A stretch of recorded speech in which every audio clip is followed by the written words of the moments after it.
this chapter. Okay, everybody, hello. So happy to have you with us.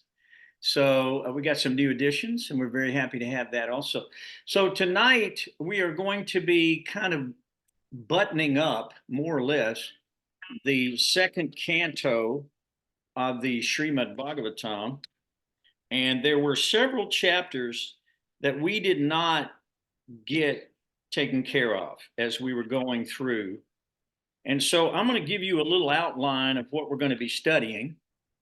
And we're going to read certain selections from chapter 1, the first step in God realization, which is a wonderful chapter. We're going to read a few verses out of there because most of that chapter is actually dedicated to the meditation on the Virat Rupa, or the material universal form of the Lord.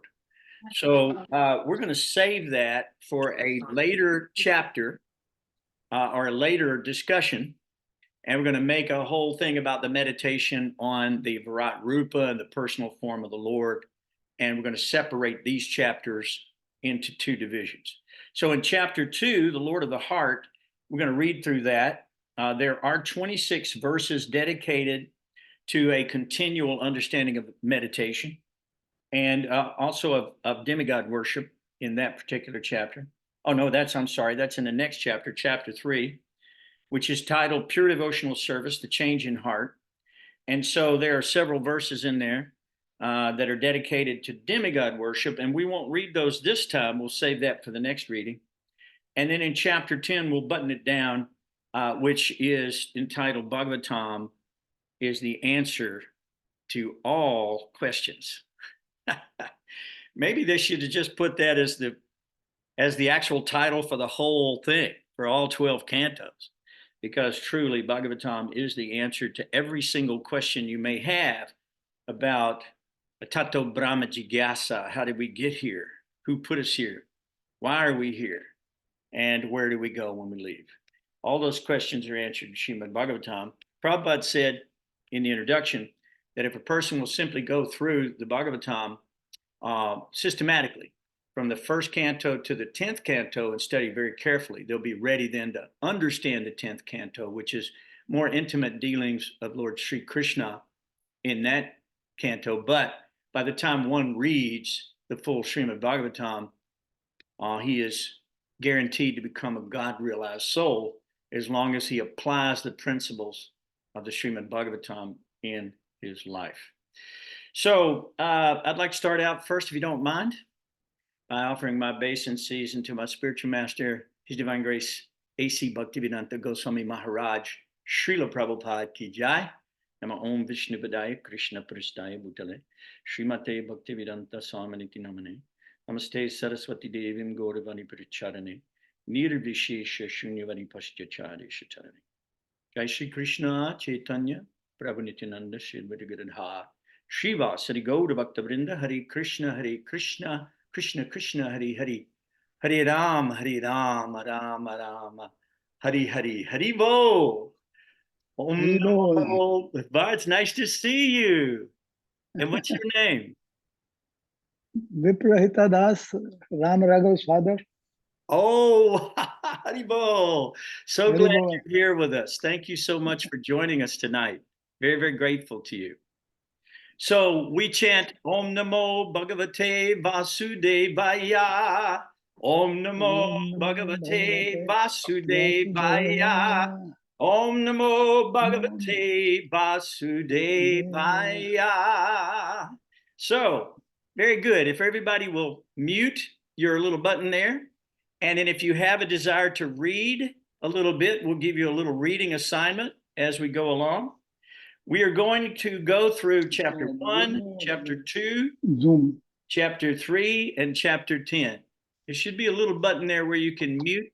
If you look down at the bottom of your screen, you should see down there at the bottom, it says mute on the far left corner. You see that? Yeah. And you can also type in a question if you have one, or you can stop us at any point and we'll be happy to hear whatever illumination you may be having or question you may have, and we'll do our best to answer. So we're very grateful that everyone is with us tonight. Thank you so much. So we're going to start out with the chapter 1, which is on the second canto. And the name of the chapter is The First Step in God Realization. So much of this chapter is dedicated, actually text 15 through 39 is dedicated to meditation on the Virat Rupa. We just talked about that. We're going to make a whole nother study of that later.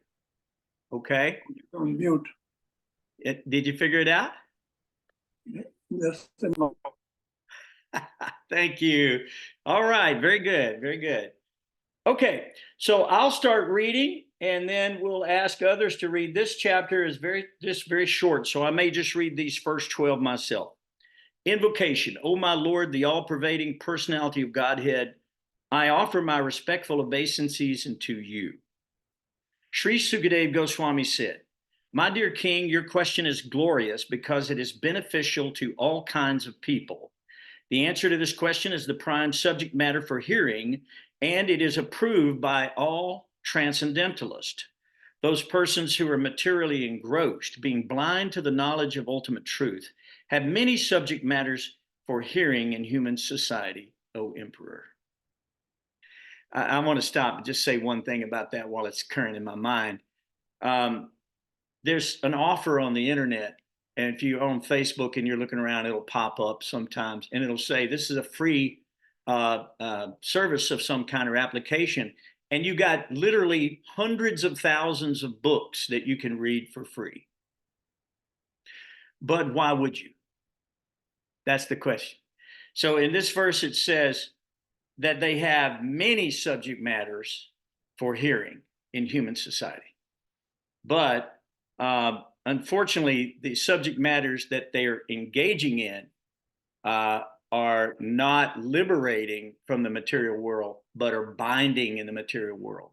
And therefore, by hearing this prajalpa, basically, which is not topics regarding God or topics regarding spiritual realization, are entangling, and they create karmic retribution. And they befuddle the mind and take the mind away from its pure self-realization, which is what we're after.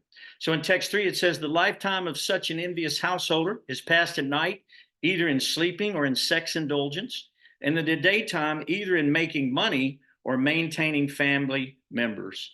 Text 4, persons devoid of atmatattva do not inquire into the problems of life, being too attached to the fallible soldiers like the body, children, and wife.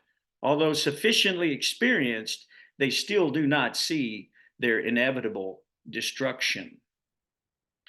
O descendant of King Bharata, one who desires to be free from all miseries must hear about, glorify, and also remember the personality of Godhead, who is the super soul, the controller, and the savior from all miseries. The highest perfection of human life, achieved either by complete knowledge or matter of spirit, by practice of mystic powers, or by perfect discharge of occupational duty, is to remember the personality of Godhead at the end of life. And we know those verses, Antakale Chamamevam, those verses in the Bhagavad Gita that talk about how we should remember God at the time of death. So we're practicing sadhana bhakti throughout our life so that our minds then will be filled, cup runneth over, with Krishna conscious stories like we're hearing from the Srimad Bhagavatam, the holy names of God, the beautiful deities, nice prasadam and offering in our services that we have, which are variegated to the Lord. So surely if we engage in that way, we will remember God at the time of death. O King Pariksit, mainly the topmost transcendentalists who are above the regulative principles and restrictions take pleasure in describing the glories of the Lord. At the end of the Dwapara Yuga, I studied this great supplement of the Vedic literature named Srimad Bhagavatam, which is equal to all the Vedas, from my father, Srila Dvaipayana Vyasadeva. O saintly king, I was certainly situated perfectly in transcendence, yet I was still attracted by the delineation of the pastimes of the Lord, who is described by enlightened verses. That very Srimad Bhagavatam I shall recite before you, because you are the most sincere devotee of Lord Krishna. One who gives full attention and respect to hearing Srimad Bhagavatam achieves unflinching faith in the Supreme Lord, the giver of salvation. Text 11. O King, constant chanting of the holy name of the Lord after the ways of the great authorities is the doubtless and fearless way of success for all, including those who are free from all material desires, those who are desirous of all material enjoyment, and also those who are self-satisfied by dint of transcendental knowledge. Now, we know in Bhagavad Gita, Krishna says whether you have all material desires or free from all material desires, you should still come to Krishna. This verse confirms that is the case. Okay, so in text 12, what is the value of a prolonged life which is wasted, inexperienced by years in this world? Better a moment of full consciousness, because that gives one a start in searching after his supreme interest. The saintly king Katvanga, after being informed that the duration of his life would only be a moment more, at once freed himself from all material activities and took shelter of the supreme safety of the Supreme Personality of Godhead. Maharaj Pariksit, now your destination of life is limited to 7 more days. So during this time, you can perform all those rituals which are needed for the best purpose of your next life. At the last stage of one's life, one should be bold enough not to be afraid of death, but one must cut off all attachment to the material body and everything pertaining to it, and all desires thereof. Wow. Okay, so at that point, we're going to come back to some of this, but we're going to continue to read. But that is the reading that we are going to do in this first chapter, except for the last verse, which is verse 39. And that verse says, one should concentrate his mind upon the Supreme Personality of Godhead, who alone distributes himself in so many manifestations, just as ordinary persons create thousands of manifestations in dreams. One must concentrate the mind on him, the only all blissful absolute truth. Otherwise, one will be misled and will cause his own degradation. So we skipped those verses in between. We're going to come back to those next week, and we're going to talk about Ashtanga Yoga, meditation on the Virata Rupa, and on the personal form of God. And we're going to combine these chapters to kind of in 2 segments. So that's why we're doing it this way. So in the next chapter, which is chapter 2, the Lord in the Heart, if somebody would like to read through, you could read 1 through 7. If somebody would like to read 1 through 7, please chime in. If you can, if you want to, if you have it pulled up, this is chapter 2, 1 through 7. I'll take it then if no one else is. All right. We're throwing people off a little bit because we're jumping around. We normally don't do this, but we're doing this on purpose because we're going to segregate, kind of section off these 2 points that are being made in these chapters. Please. Okay, so in case anyone's not sure, we're on Canto 2, Chapter 2, verse number 1. Sri Sukadev Goswami said, formerly, prior to the manifestation of the cosmos, Lord Brahma, by meditating on the Virat Rupa, regained his lost consciousness by appeasing the Lord. Thus he was able to rebuild the creation as it was before.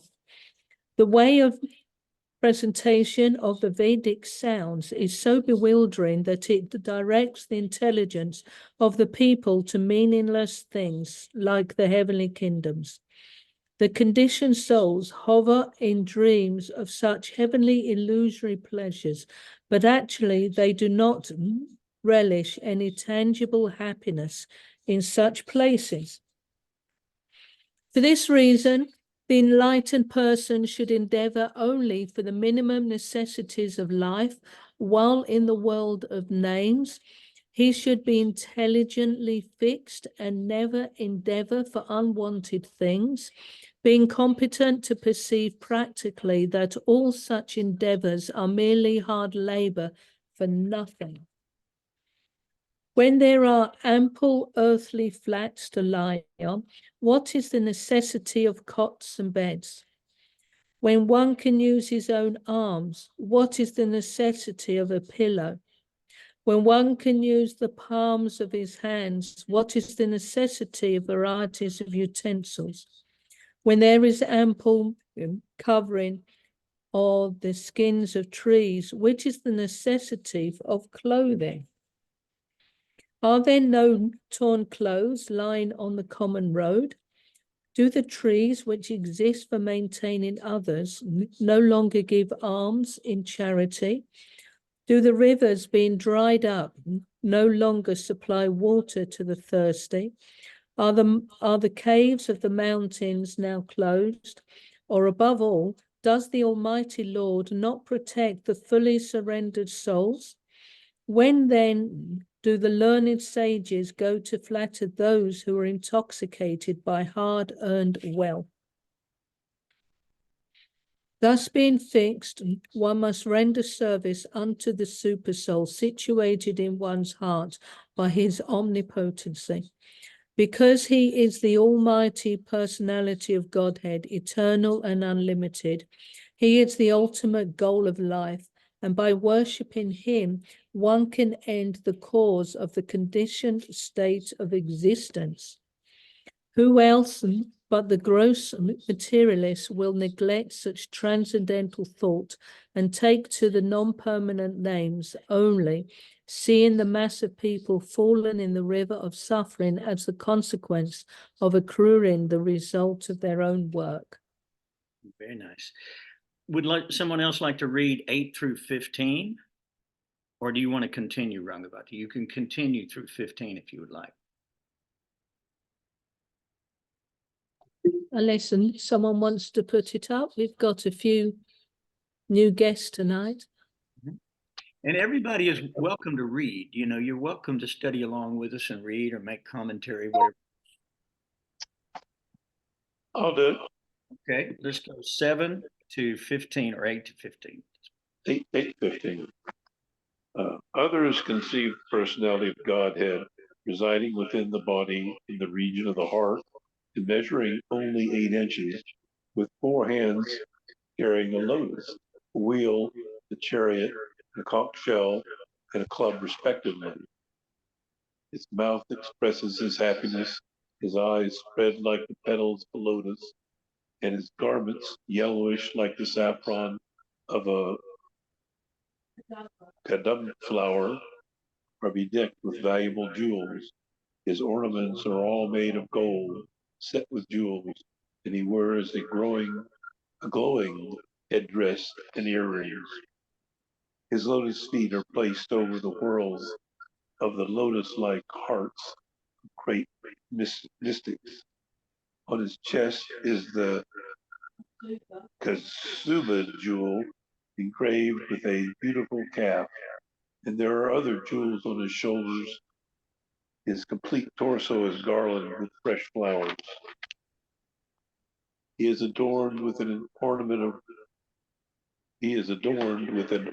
ornamental wreath about his waist and rings studded with valuable jewels on his fingers. His leglets, his bangles, his old hair curling with a bluish tint, and his beautiful smiling face are very pleasing. How far was I supposed to go? Just to 15. The Lord's magnanimous pastimes, the glowing glancing of his smiling face, are all indications of his extensive benediction. One must therefore concentrate on this transcendental form of the Lord as long as the mind can be fixed on him by meditation. some pages turned here. The process of meditation should bring from the lotus feet from the Lord and progress to his smiling face. The meditation should be concentrated upon the lotus feet, then the calves, then the thighs, and in this way higher and higher. The more the mind becomes fixed upon the different parts of the limbs, one after another, the more the intelligence becomes purified. Unless the gross materialist develops a sense of loving service unto the Supreme Lord, seer of both the transcendental and material worlds, he should remember or meditate upon the universal form of the Lord at the end of his prescribed duties. O King, whenever the yogi desires to leave this planet of human being, he should not be perplexed about the proper time or place, but should comfortably sit without being disturbed and regulate the life air, should control the senses by the mind.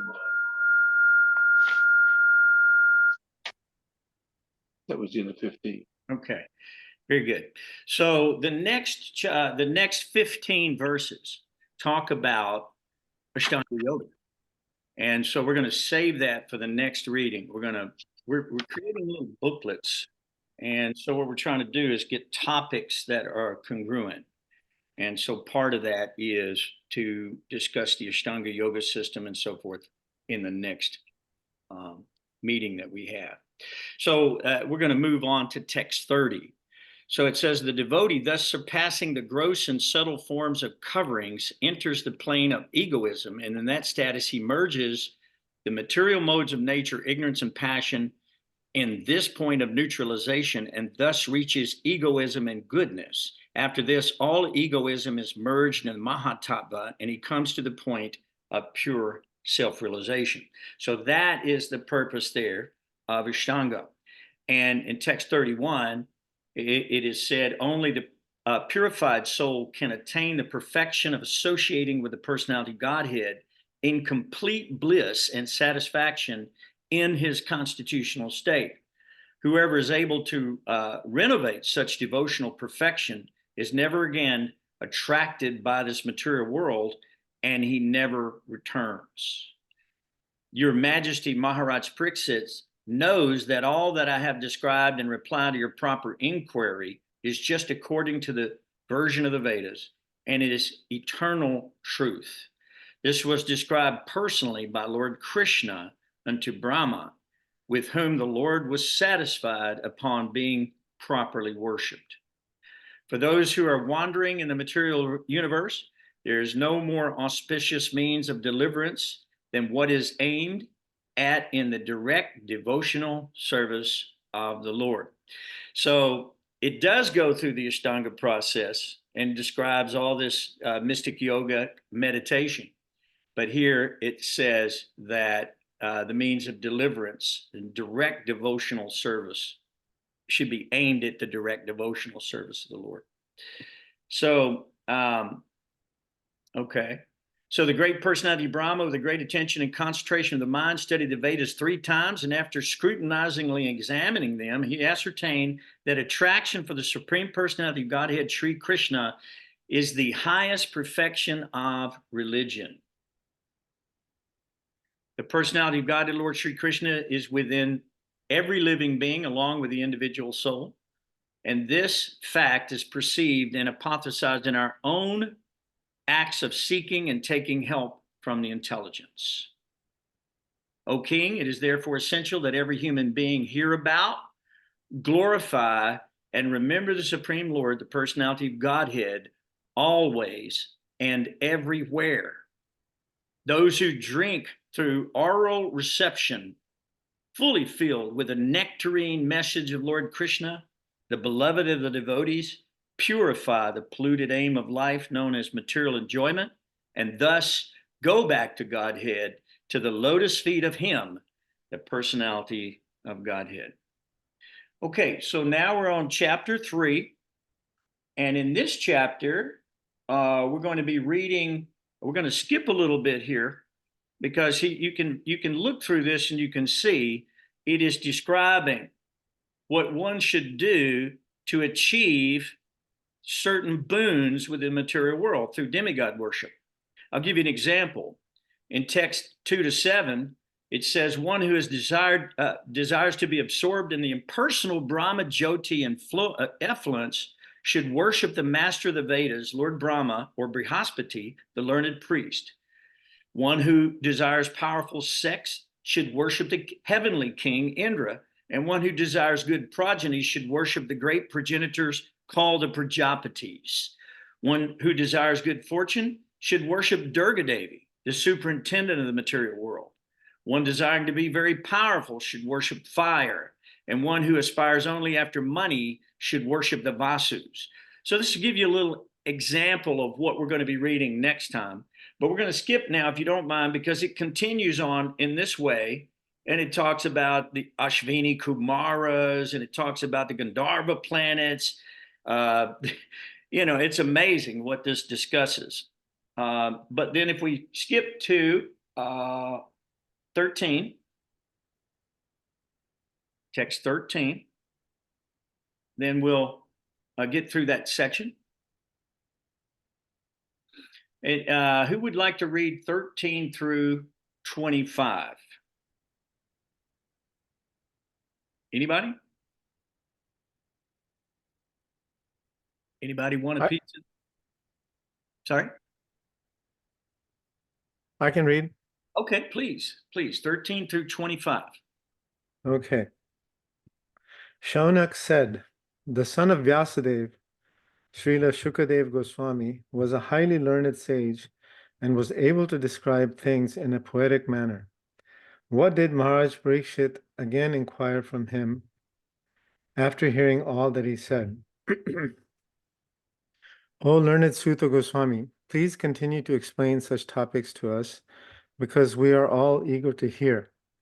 Besides that, topics which result in the discussion of the Lord Hari should certainly be discussed in the assembly of devotees. Maharaj Parikshit, the grandson of the Pandavas, was from his very childhood a great devotee of the Lord.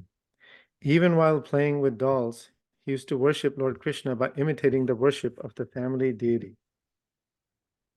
Shukadev Goswami, the son of Vyasadeva, is also full in transcendental knowledge and a great devotee of Lord Krishna, son of Vasudeva. So there must have been discussion of Lord Krishna, who is glorified by great philosophers and in the company of great devotees.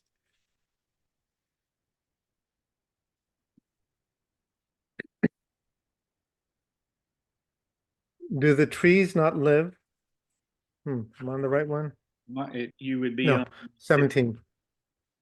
Both by rising and setting, the sun decreases the duration of life of everyone, except one who utilizes the time by discussing topics of the all-good personality of Godhead.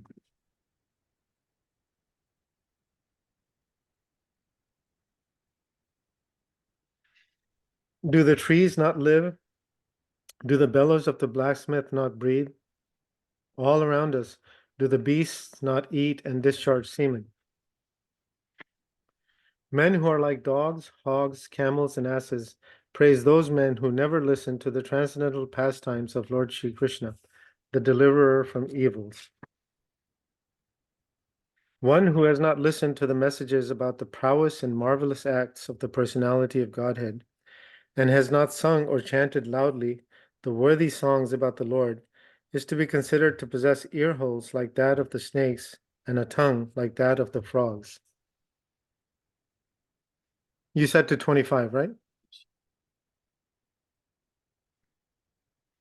The upper portion of the body, though crowned with a silk turban, if not bowed down before the personality of Godhead, who can award mukti, freedom, is a heavy burden only.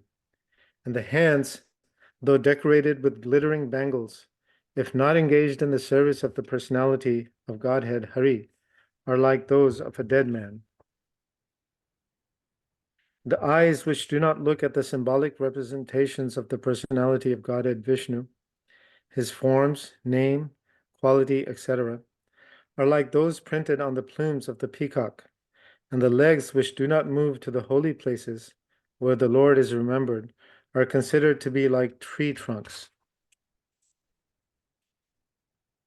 The person who has not at any time received the dust of the feet of a pure devotee of the Lord upon his head certainly is a dead body, and the person who has never experienced the flavor of the tulsi leaves from the lotus feet of the Lord is also a dead body, although breathing.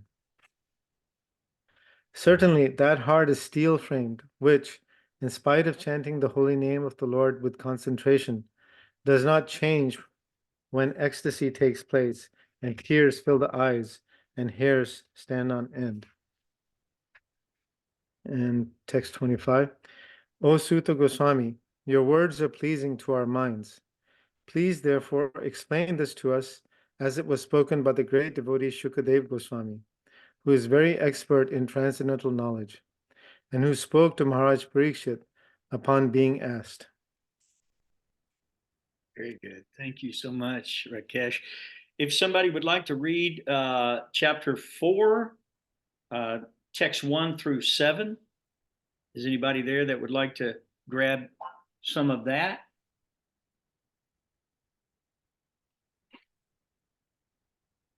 Guy Krishna, are you available to read tonight?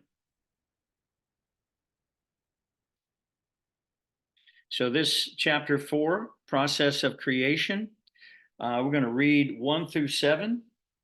And I can, Rakesh, if you'd like to continue to read that, that would be fine.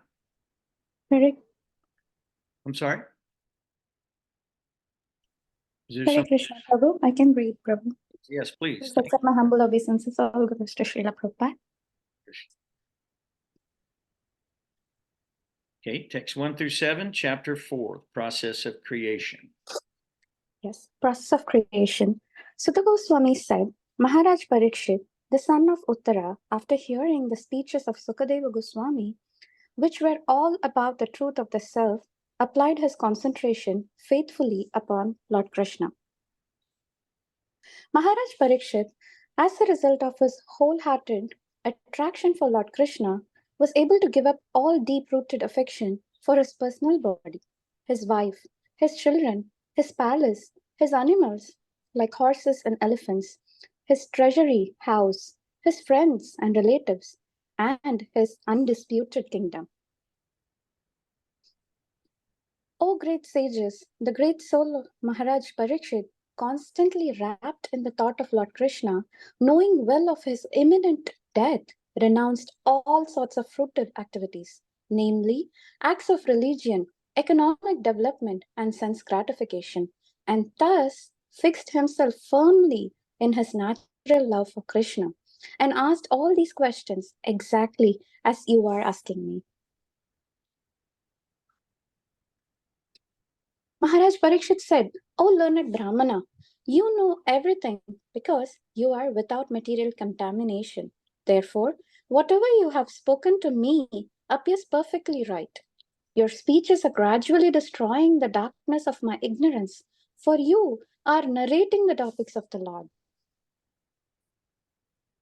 I beg to know from you how the personality of Godhead, by his personal energies, creates these phenomenal universes as they are, which are inconceivable even to the great demigods. Kindly describe how the Supreme Lord, who is all-powerful, engages his different energies and different expansions in maintaining and again winding up the phenomenal world in the sporting spirit of a player. Thank you, Prabhu. Very, very nice. Thank you. So we're going to skip now, if it's okay with everybody. We're going to skip directly to chapter 10. Okay? Because we've gone through all this, and all of this is available to you on the YouTube. And you guys can study that anytime by pulling up the YouTube channel that these are listed on. And Rangavati, you could post that on the chat if you'd like to.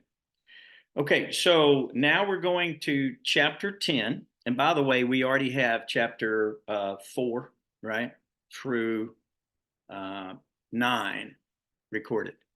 So we're finishing this with chapter 10 tonight, and this will conclude our study of the second canto, except for a portion about meditation, which includes Ashtanga Yoga, Karma Yoga, Jnana Yoga, up to Bhakti Yoga.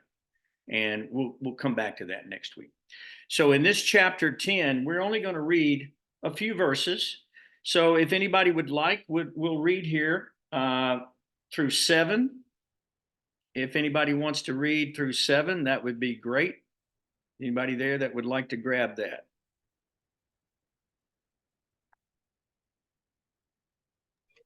Hare Krishna Prabhuji, can I read? Please, yes, 1 through 7, please. Thank you.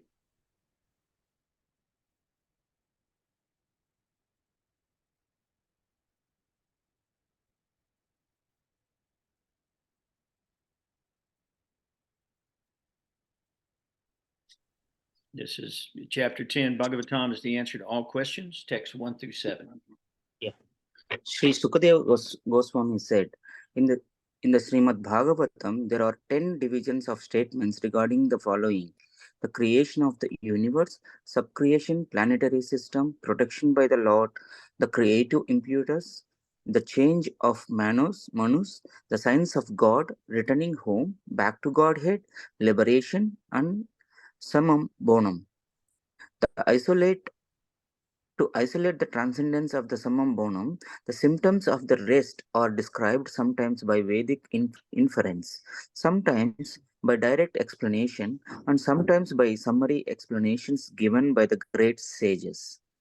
The elementary creation of 16 items of matter, namely the 5 elements fire, water, land, air, and sky, sound, form, taste, smell, touch, and the eyes, ears, nose, tongue, skin, and mind is known as a sarga, whereas subsequent resultant interaction of the modes of material nature is called visarga.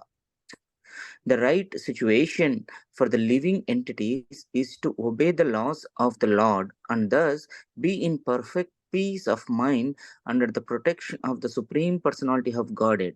The Manus and their laws are meant to give right direction in life.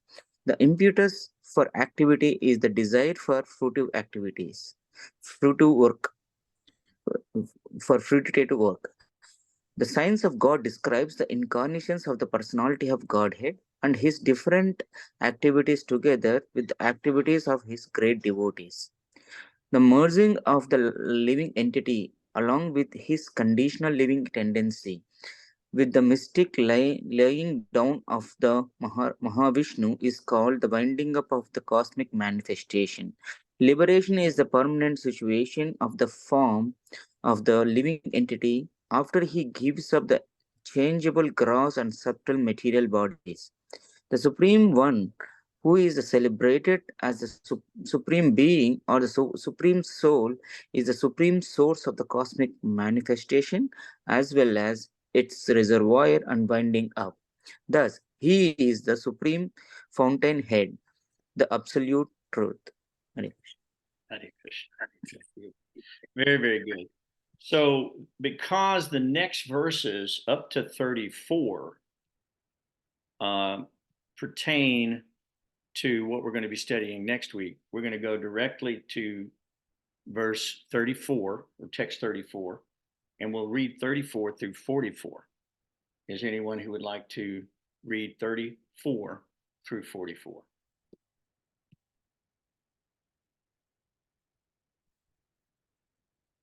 Anybody would like to read 34 to 44?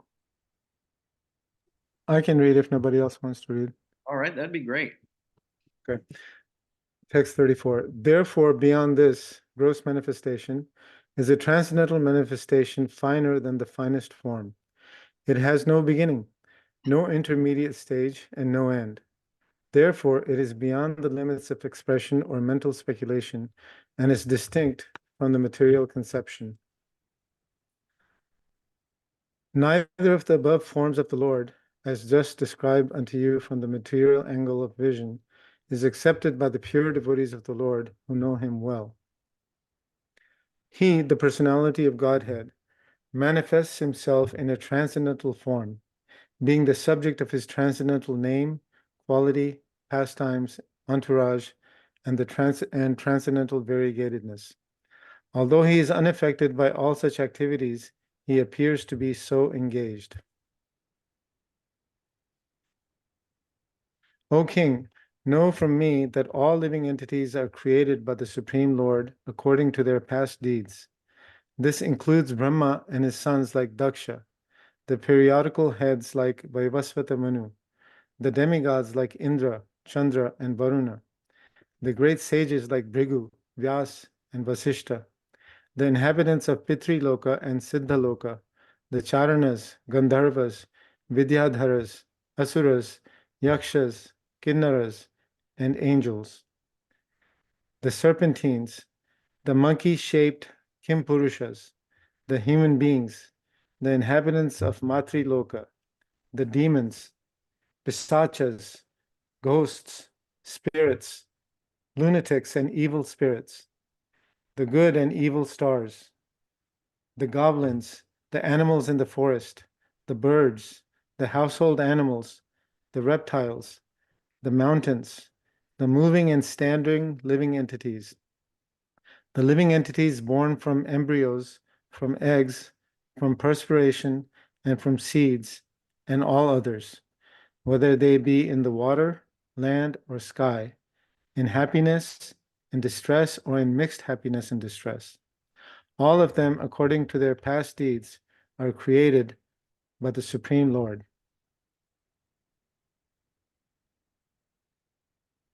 According to the different modes of material nature, the mode of goodness, the mode of passion, and the mode of darkness, there are different living creatures who are known as demigods, human beings, and hellish living entities. O king, even a particular mode of nature, being mixed with the other two, is divided into three, and thus each kind of living creature is influenced by the other modes and acquires its habits also. He, the personality of Godhead, as the maintainer of all in the universe, appears in different incarnations after establishing the creation, and thus he reclaims all kinds of conditioned souls amongst the humans, the non-humans, and the demigods. Thereafter, at the end of the millennium, the Lord himself in the form of Rudra, the destroyer, will annihilate the complete creation as the wind displaces the clouds. And text 44, the great transcendentalists thus describe the activities of the Supreme Personality of Godhead, but the pure devotees deserve to see more glorious things in transcendence beyond these features. Very nice. Thank you. Thank you very much for that. So that concludes our study, except for the one more study we're planning on doing on Ashtanga Yoga. And we'll do that maybe next week. We're thinking about doing that next week, which is some of the verses that have been left out today. And the reason they were left out is because they're pertaining to the demigods, worship of the demigods, Ashtanga Yoga, the practice of Ashtanga Yoga, and the realization that is derived therefrom.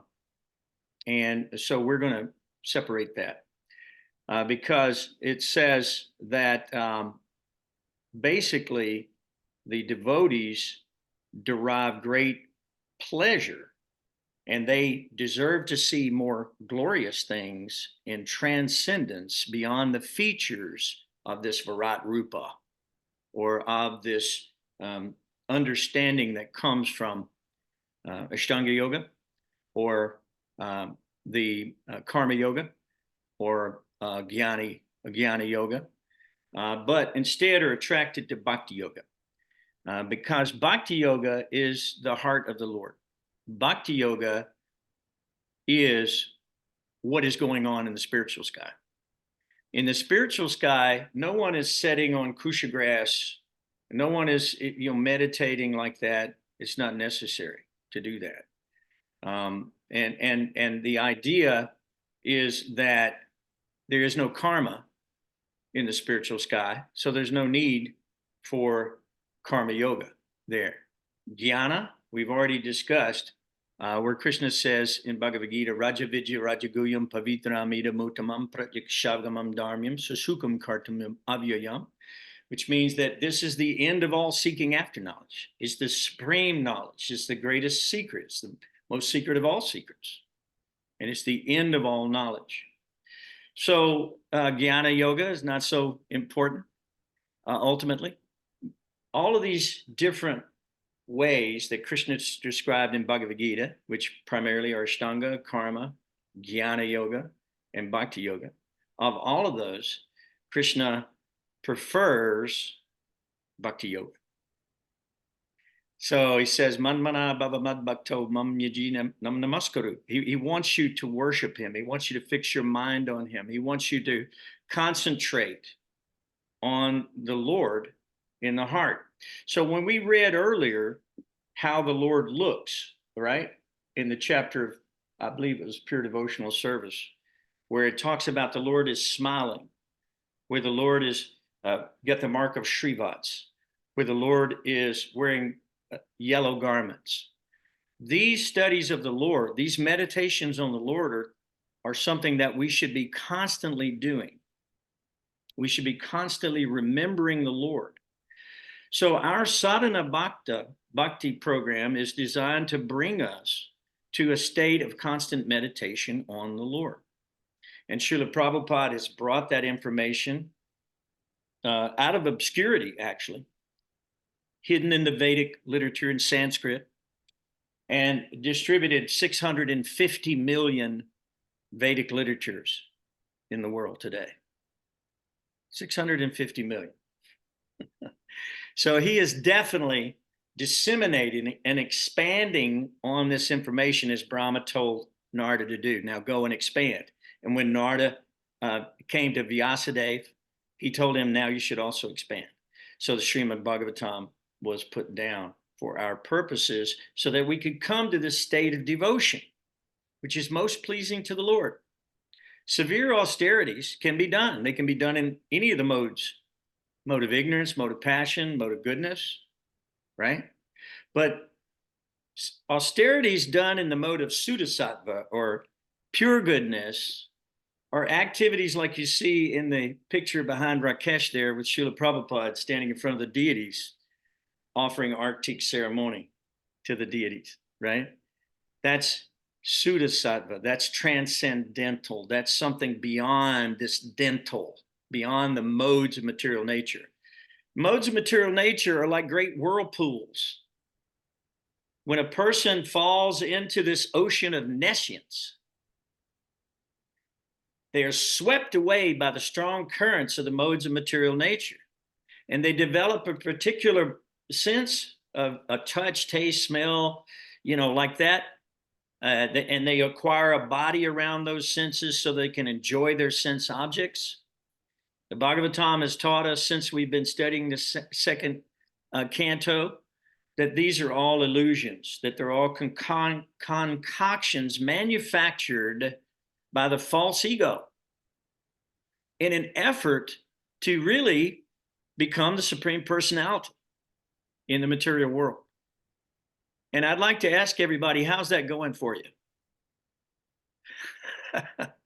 Are you feeling like the Supreme Personality of Godhead? No, I'm getting some thumbs down over here. No, we're not meant to be the Supreme Personality of Godhead. I remember I saw a movie some years ago about some comedian who became God for a little period of time. And it completely drove him mad. He didn't know what to do with all these requests he was getting all day.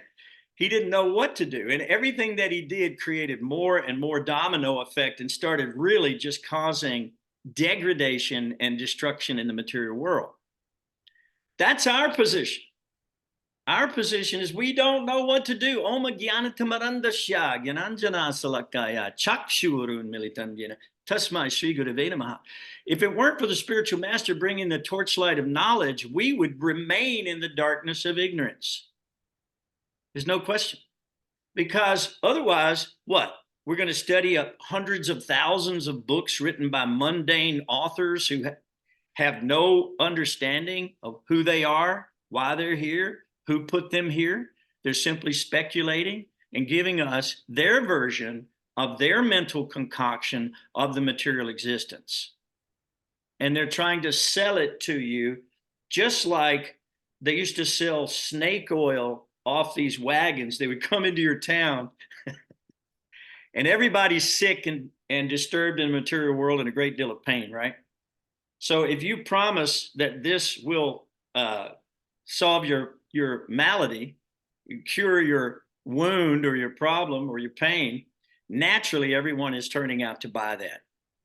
So they would simply be selling some nonsense thing that would or would not actually cure anything or alleviate pain. And then they would take their wagon and go to the next town quickly so that no one would know in the next town how they just,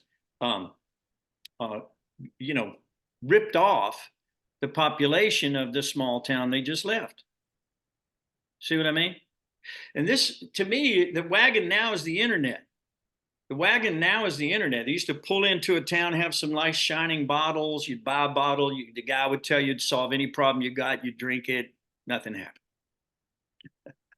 Didn't cure your problems.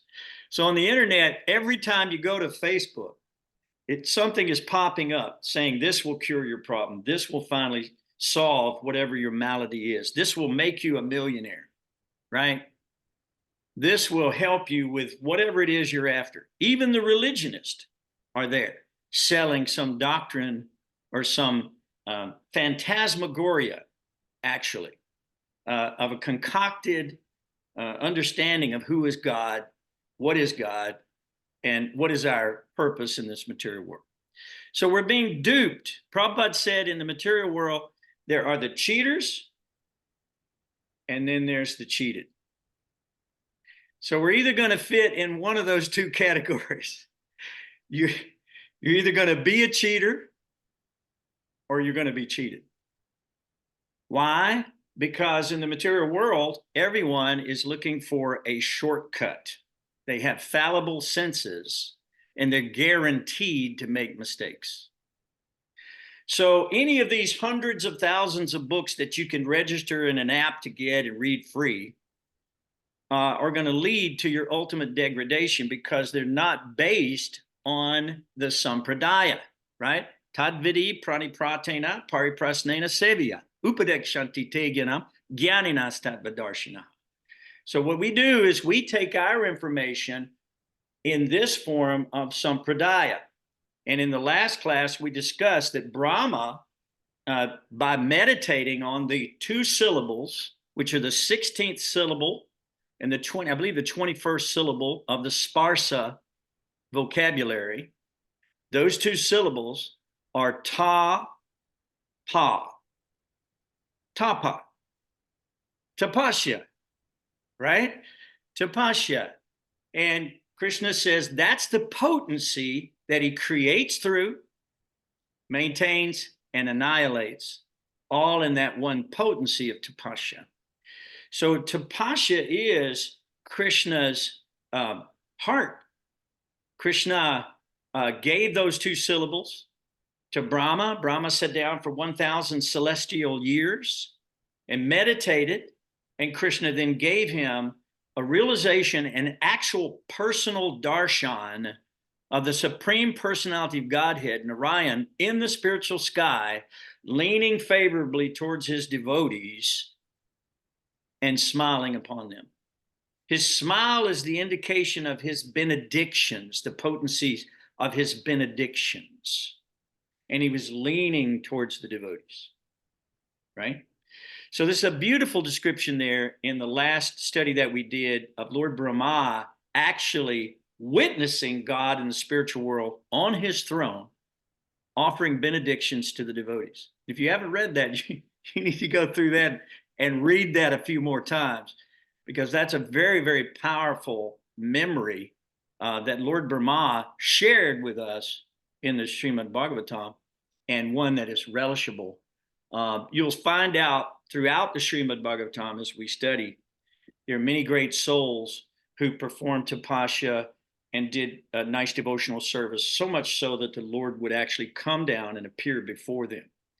And in each case, the devotee became dumbstruck, literally unable to speak, moved by emotion, hair standing on end, perpilations in the back. You know, you get these chills. and they fall flat like a rod before the Lord. And after a while, they can regain their composure enough to be able to offer the Lord suitable prayers. And those are the prayers that we studied throughout the Srimad Bhagavatam, and they're in literally every canto. But unfortunately, this chapter's got these chapters have so much in them that there's no way we're going to get around to all of it this evening, because we're already at 8 o'clock. So we're going to have to kind of just kind of paraphrase a few things, but there are a few things about this that I want you to know. One is that in the Bhagavad Gita in 7:13, Krishna says that everyone in the material world is deluded by the three modes, goodness, passion, and ignorance. And the whole world does not know Krishna, who is above these modes and inexhaustible, right? He doesn't reveal himself to those persons who have come here to try to enjoy the material world. Instead, he will help you get what you want. In the Bhagavad Gita, he says that if a person desires to worship a particular demigod, he will make their faith strong in that demigod so that he can worship that demigod. And we can understand from these chapters, we didn't read it tonight, but we'll read it next time, about all these boons you could go for in the with the demigods. But we know, Krishna says, Abrahma Bhuvanal Loka, right? We know that even from the highest planet down to the lowest, all are places of death, or birth and death, misery, literally places of misery wherein birth and death take place. So men of small intelligence, antavatu phalam te sham, tad bhavyalpa medasam, deva yajo yanti, mad bhaktya yanti mamapi. Men of small intelligence worship the demigods, and their fruits are limited and temporary. Those who worship the demigods go to the planets of the demigods, but my devotees ultimately reach my supreme abode. So when you reach the spiritual sky, you are in your constitutional position. There is no longer birth, death, old age, disease, all of the things that we lament about, that the snake oil man is coming to sell you a cure for. The only cure is in this process of devotional service to the Lord. All of the other ways of self-realization that we discussed earlier, Krishna says in Bhagavad Gita, are troublesome. They're very troublesome. And even if you do, through impersonal realization, go to the Brahma Jyoti, you fall back down. Why? Because the soul cannot be inactive, not for a moment, Krishna says in Bhagavad Gita. So what will the activities be that you choose? What will those activities actually be? Because those are the activities that you're going to remember at the time of death. Prabhupada has given us a regimen of activities that we are following that are making us Krishna conscious. And if you experience Krishna consciousness, you get a higher taste. And it becomes easier and easier and easier as you go along. Because Krishna sends you more realization, knowledge and remembrance, Krishna says, right? As they surrender to me, I reward them accordingly. Everyone follows my path in all respects, right? So in our lives, our goal are to be directed towards these messages of Srimad Bhagavatam, to associate with the Vaishnavas, to go to the temples. What did we just hear a minute ago? That a person's legs are like trunks of trees if they're not used in traveling to the temple to see the beautiful form of the Lord, right? The breathing of a person who is not in this process of devotional service to the Lord is like a bellows in a blacksmith shop.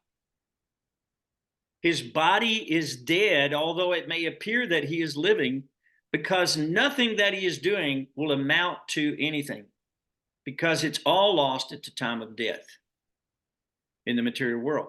But everything that you do for Krishna, Krishna says in Bhagavad Gita, there's no loss or diminution. And that a little bit of advancement on this path can protect you from even the greatest dangers.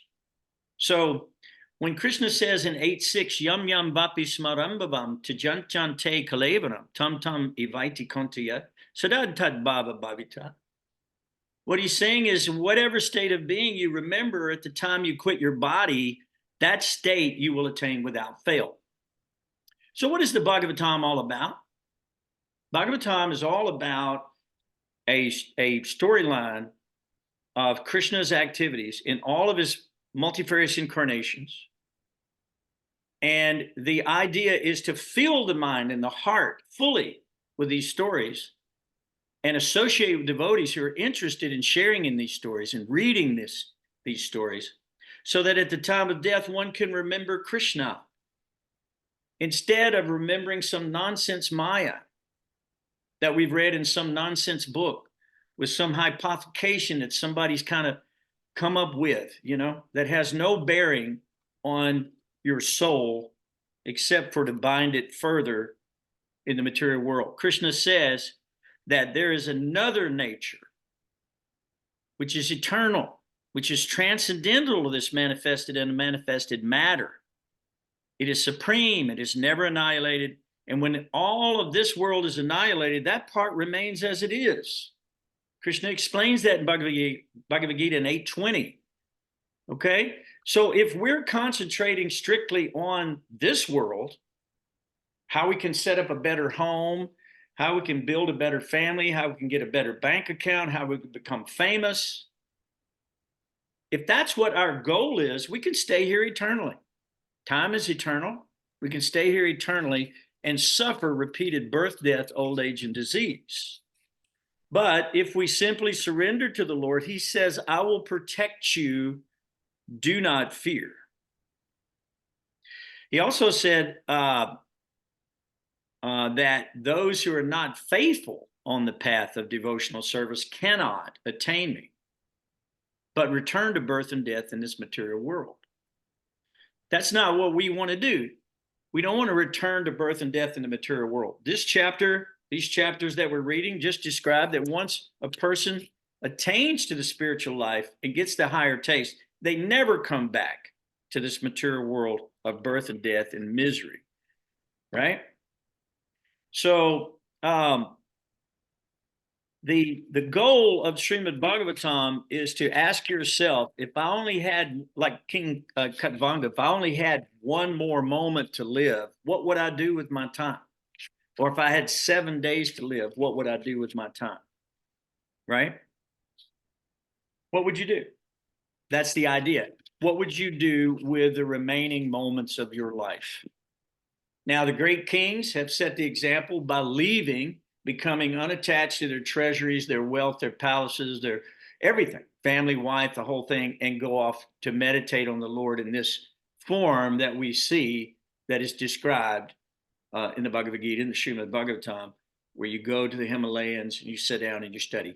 Fortunately, you meditate on the Lord in the form that's described, that we've read in the Srimad Bhagavatam. But for the devotee, we are nonstop in that state of meditation in an active way by doing devotional service. Our goal is to please Krishna. I was reading earlier today where Prabhupada said, because we hear about this stita dira, in other words, fixed. We're not bothered at time. In other words, nothing bothers us, much as sparsas to kontiya, how we're not bothered by heat, cold, happiness, distress, and all this stuff, and that we're fixed and that we're self-satisfied. And I always thought that's an excellent point, but Prabhupada made a counterpoint to that. He said, actually, the devotee is never self-satisfied, because the devotee is only satisfied when Krishna is satisfied. And he'll go to hell to please Krishna.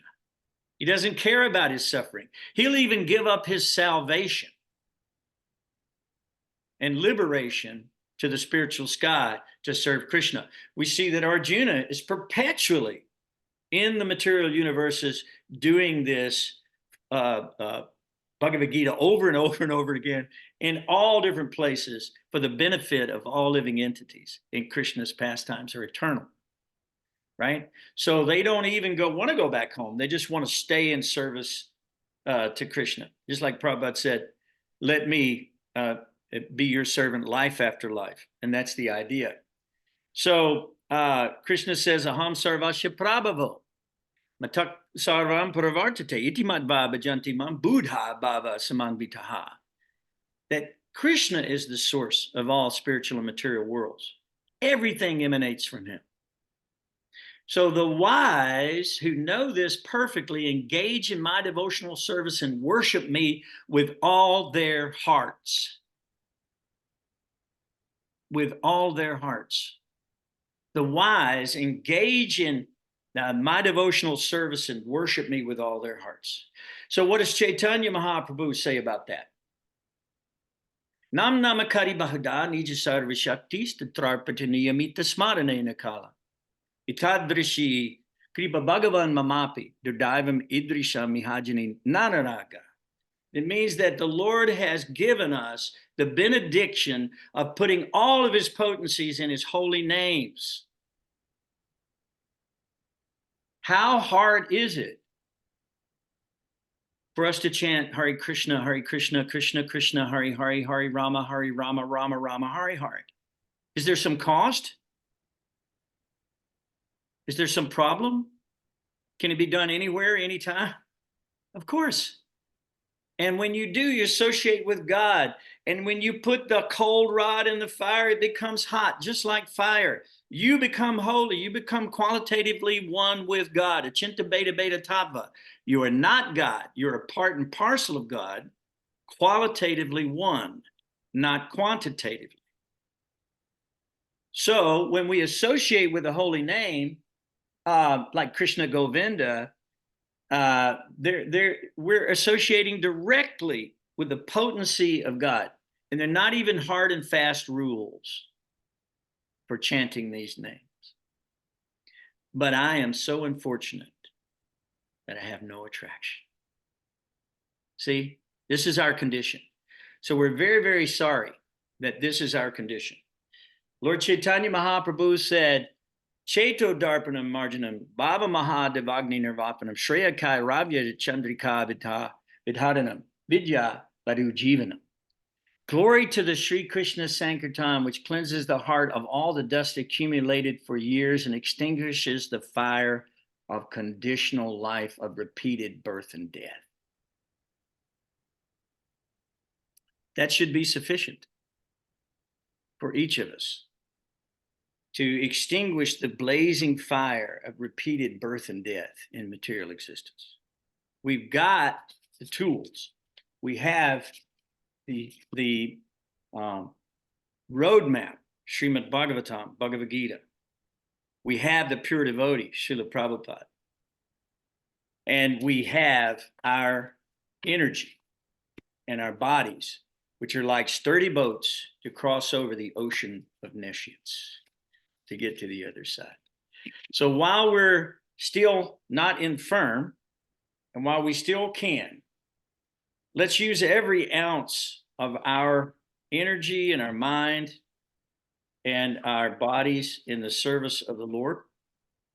Because Krishna says in 1855, Bhaktya mama bijananti, yavanyas chasmi tatvadaha, tato mang tatvato gyatva, visite tad anantaram. One can understand the Supreme Personality as he is only by devotional service. But there's so many people that are looking everywhere else for Krishna, right? So they're not going to become what Krishna says in full consciousness of God. They may have a partial realization, like an impersonal realization. They may have that. Or Paramatma realization. They may have that. But to have the personal realization of God, he says, when one is in full consciousness of the Supreme Lord, by such devotion, he can enter then into the kingdom of God. A place free of birth, death, old age, disease, where everyone is living in harmony under the protection of the Lord and enjoying the eternal festival of Bhakti Yoga. So, all right, guys, I got a lot more to go. Unfortunately, we're already at 8:13, so we're going to cut it short. But there are a few little things that I wanted to be sure that I mentioned to you along the way. It'd be nice if we could go back through some of these actual text and break them down, but I don't think we'll have time for that tonight. Are there any questions or any comments or anything else you would like to add to the discussion tonight before we end? I was just thinking, as you were talking there, Maharaj Katanga had a second to live. Maharaj Parikshit, 7 days to live. And these great personalities, they just concentrate their minds on the Lord, on Krishna. And I was thinking how different that is to nowadays in this world. When people are